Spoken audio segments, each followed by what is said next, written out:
ท่านบ่เจมเจ้าขึ้นเบิ่งดูเจ้าฆ่าพ่อฆ่าแม่ค่อยแล้วและสิกลับคืนไปอยู่นำพวกฆ่าพ่อฆ่าแม่นี่คันเจ้าบ่เปลี่ยนแปลงค่อยอยู่นำเจ้าบ่ได้ดอกไปอยู่นำโจรค่อยก็อยู่บ่ได้ดอกสบายดีวีซ่าเนาะ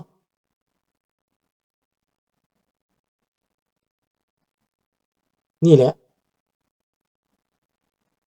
มันไม่จำเป็นต้องแบบพม่าดอกวิธีเปลี่ยนในลาวนั้นนานาชาติเขาบีบบาดเดียวอยู่โลดเขาเปลี่ยนเขมรกับนานาชาติบีบฝรั่งเศสกับอังกฤษเขาบีบเอาทหารสหประชาชาติเข้าไปแต่ว่าเขาผิดพลาดย้อนว่าเขาอุ่นเส้นไว้ซื่อๆที่จริงแล้วเขมรเขาเปลี่ยนได้แล้วแต่ย้อนหุ้นเส้นนั้นหักหลังหมู่ซื่อๆเบิดหุ้นเส้นไปแล้วก็จบหุ้นเส้นได้อีก10 ปีบ่ฮอด10 ปีหุ้นเส้นนี่ตายแล้วบักทองรุ่นก็บ่ฮอด10 ปีตายบักนี่ก็ได้เห็นบ่ล่ะรุ่นลูกรุ่นหลานมันสิดีขึ้นลุงตายในต่างประเทศก็บ่ได้เสียใจ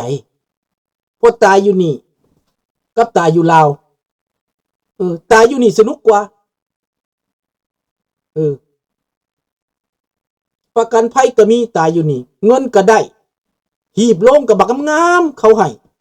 20,000หีบโลงนะตายอยู่นี่บ่เป็นหยังเงินก็มีอยู่นี่นะสวัสดิการก็ดีแม่นบ่อามิโกตายอยู่นี่นะสบายกว่าบ่ได้ทุกข์ยากพี่น้อง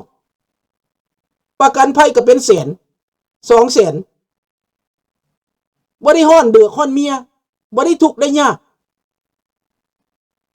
แล้วสิไปตายนำพวกลาวแดงนี่สิโง่ขึ้นไปตายนำลาวแดงนี่ค่อยบ่ไปเด้อคันบ่เป็นประชาธิปไตย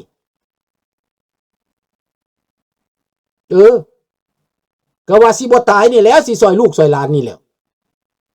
คันข่อยมันยืนต่อไปก็เป็นปากเป็นเสียงให้พวกเจ้า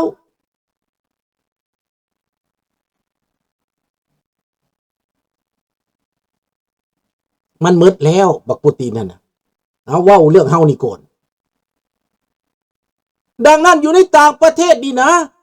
ข่อยบ่ได้ทุกข์ได้ยากหยังวะ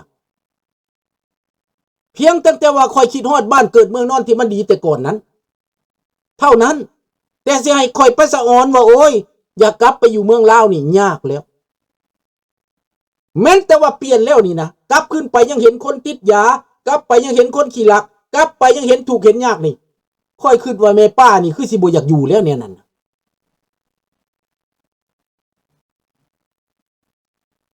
อยากมือหาสาวน้อยก็ไปโลด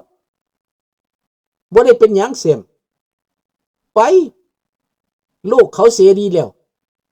อยากไปก็ไปอยากเฮ็ดหยังก็เฮ็ด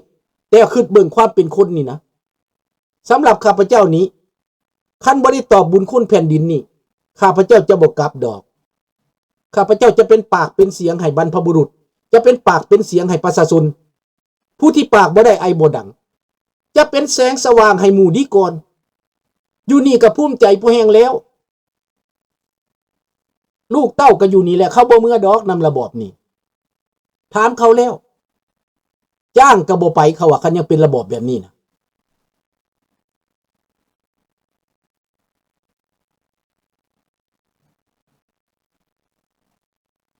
ลาวอพยพรุ่นสุดท้ายถูกรัฐบาลไทยผลักดันส่งกลับเขาบ่ฆ่าบ่ลุงเขาก็ฆ่าจำนวนหนึ่งเขาฆ่าผู้ชายเห็นแหละผู้ชายที่เป็นศัตรูกับเขาฆ่าหายตัวไปบ่ได้เห็นเลยเห็นบ่ล่ะสบายดีนูก่อน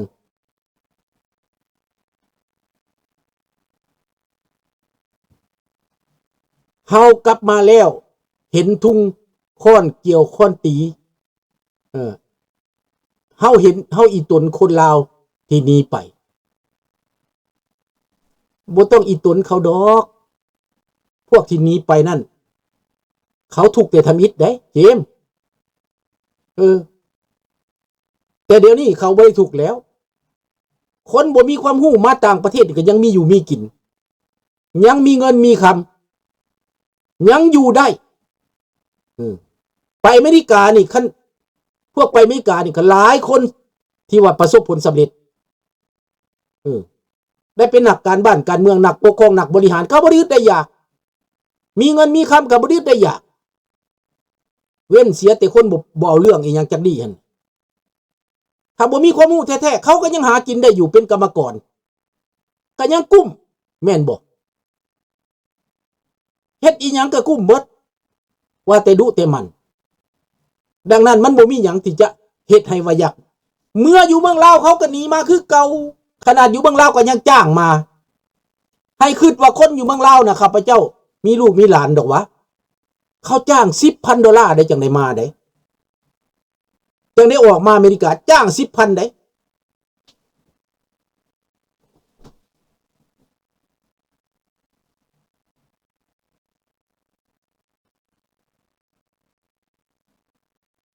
เห็นบ่ดังนั้นมันบ่เป็นตาอยู่ดอกนำพวกระบอบอันนี้น่ะคันว่ามันเป็นประชาธิปไตยก็อยากเมื่อซอยเห็นแล้ว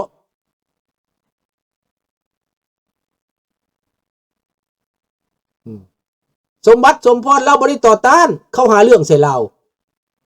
สมบัติสมพรน่ะนะเรามีลุงได้เรามีอาวเป็นคอมมิวนิสต์ได้สมบัติสมพรเราเรียนจบอยู่ฮาวายหมู่ที่อยู่นำกันหลายคนอยู่อเมริกานี่เขาบอกเจ้าสิกลับไปยังสมบัติสมพรเป็นคนหัวหักซาดคนบ้านดอนเขียวใกล้ๆกับบ้านข้าพเจ้าพุ่นแหละเราเรียนจบแล้วเราก็กระตือรือร้นอยากได้ความรู้ไปซอยประเทศเรากลับไปเรารักษาสภาพแวดล้อมเรารักษาป่าไม้เรารักษาธรรมชาติเราหากินแบบพัวพันกับต่างประเทศความรู้เราก็มี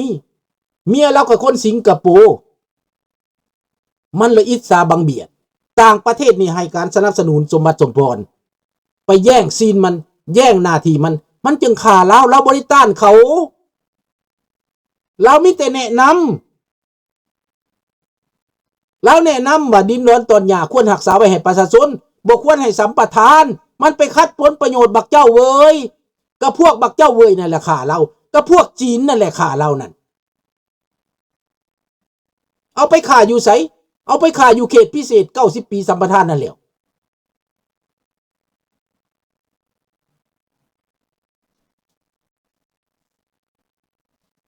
มันไม่ได้ฟรีแต่เรามีวิธีอื่นเราไม่ได้ทำสงครามประชาชนแบบพม่านั้นจะแก้กันยากที่สุดเพราะมันฆ่ากันมาเยอะมันจะแก้แค้นกันไม่จบไม่สิ้น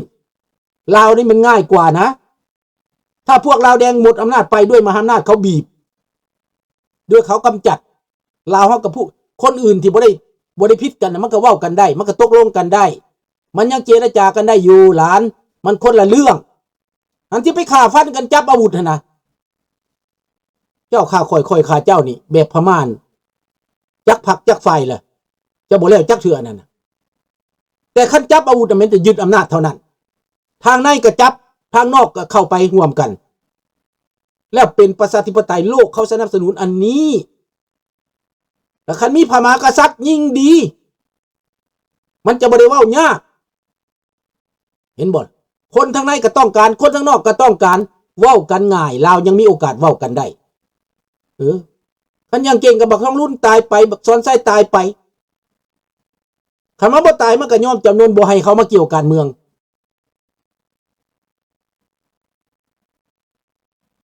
มหาอำนาจเห็นแต่จีนกับเวียดนามรอดูว่ามันจะเป็นอย่างนั้นจริงเหรอถามว่าเวียดนามมันจะเป็นมหาอำนาจตลอดไปหรือจีนจะเป็นมหาอำนาจตลอดไปหรือดูสิรอดูไปนะแต่ก่อนเขาเกี่ยวพันกับยุโรปเขาเปลี่ยนยุโรปเดี๋ยวนี้เป้าหมายของเขาคือเปลี่ยนเอเชียเป็นเอเชียแปซิฟิกมันเป็นเป้าหมายของอเมริกาแล้วเขาจึงมีความหวังเห็นบ่มันโมเมนต์เฮาสิเว้าลงแรงๆได้นี่ได้หมายความว่าถ้าการเปลี่ยนแปลงโลกมันเปลี่ยนแปลงไปลาวแดงมันสิอยู่ผู้เดียวมันได้วะคู่มือนี่มันก็อยู่น้ำสากลคันสากลบ่เลี้ยงมันสากลบ่ให้สแต็กมันก็บ่ได้กินเขาให้เงินมันเป็นหลายพันล้านนี่ดังนั้นลูกหลานจึงเข้าใจแน่เปิดใจฟังแน่ศึกษาแน่ ถามว่าจีนเฮ็ดได้เบิดทุกแนวซั่นบ่ลุงนี่ถ้าเมื่อใดอเมริกาเข้าเขมรลุงล่ะมีโอกาสเมื่อนั้นแหละ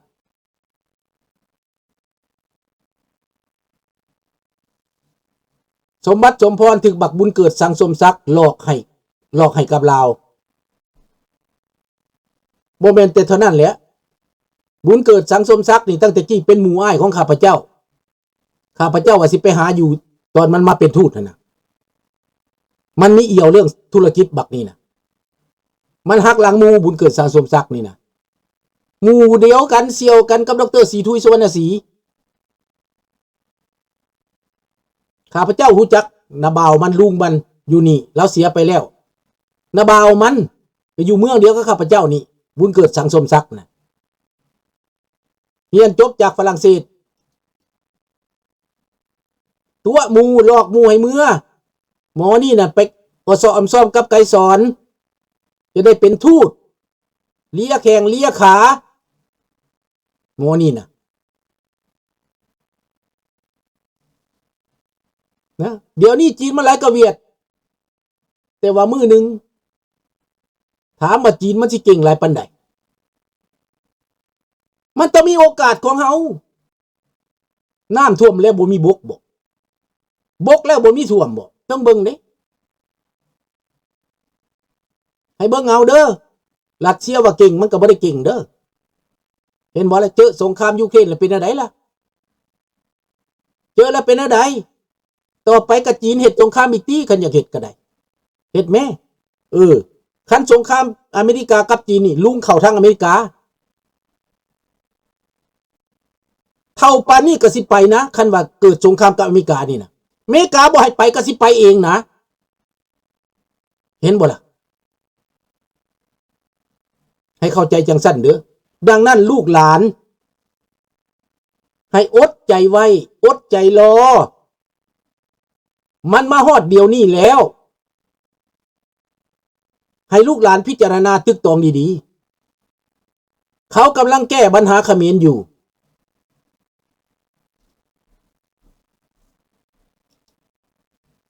บุญเกิดสามสมศักดิ์มันขายทูตกินขายสถานทูตอยู่เมืองไทยได้หลายล้านได้20 กว่าล้านมันขายสถานทูตแล้วไปปลุกสถานทูตใหม่ซื้ออยู่นอกคุณมันขายสถานทูตตัวเก่า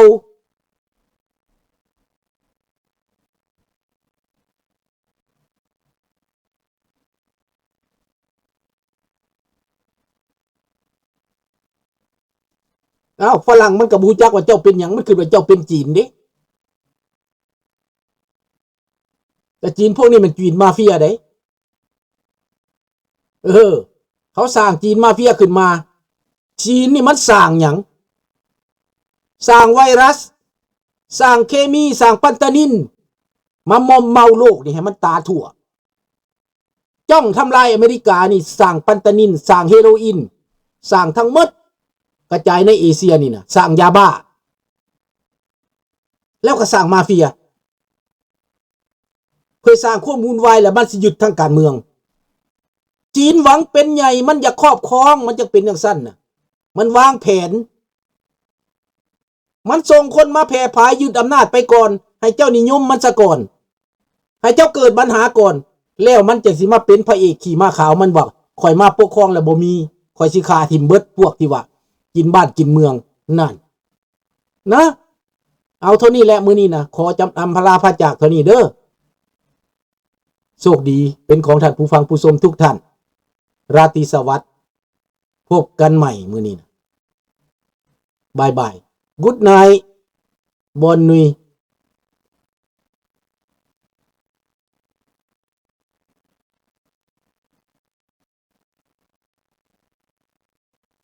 บายบาย